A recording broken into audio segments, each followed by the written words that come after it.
Okay, so we're here with Anthony Joshua. We had an open workout today with you at the Harlequin Centre in your hometown, Watford. What a great turnout. Oh yeah, what a great turnout, especially on short notice as well. I want to say thank you to everyone that came out as well, and thank you to your viewers for listening in as well.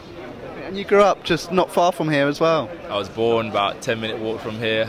I grew up about 20-minute walk, half an hour walk from here. So yeah, this is my local, man. About 5 years ago I was running through here getting kicked out by security, and now they're making sure I don't get bombarded and stuff walking me into the ring. It's crazy how life throws different events at you. And many familiar faces do you see today? Yeah. Watford's a borough, you know, so I know most of the people here, or people know people I know, and yeah, that's what Watford's about, so I recognise a lot of faces. And it's been a year since you started your professional journey. What's the year been like for yourself? It's real tough. I don't really recall a day it's been easy, even after like victories in the ring.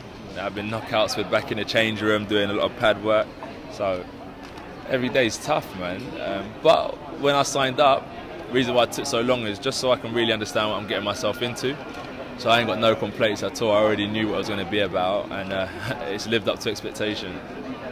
And you've had some great moments in the ring, you've had some great moments outside the ring, sparring with the Klitschko's, etc. If you could pick one standout moment from the year, what would it be? Signing that contract. Seriously, signing a contract to turn professional.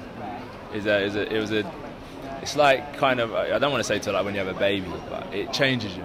It gives your life a different perspective, a different meaning, and that's what signing my pro contract did. It gave me a new meaning of what I was going to do for the next 3 years, or that was how long the contract is, or how long the next 15 to 20 years of my career is going to be. So yeah, that was it. There's no turning back now.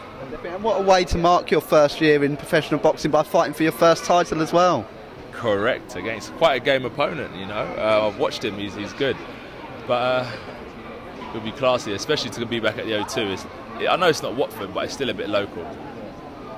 And you mentioned it's not Watford.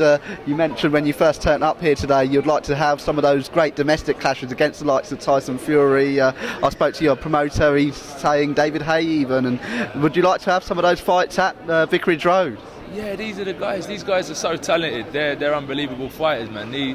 These guys are the ones that are leading the way at the minute, and I'm just this young pup trying to make my way up. But I'm growing, I'm developing, and I got a lot of respect for these guys. But I want to compete with these guys. These are the guys I have to compete with. I'm good. I can't. These are the guys I have to compete with if I want to get to the championship.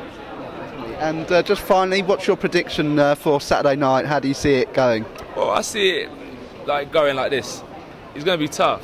It's going to be durable. I know people are expecting like I've got a detonation bomb in my right hand, but that's not always the case. What I do predict is he's going to come out, you're going to stick behind his jab, you've got a good jab, a lot of head movement, but my game plan is to break him down. It's like a tree with an axe. I've got to keep on chopping and break him down and hopefully get a knockout.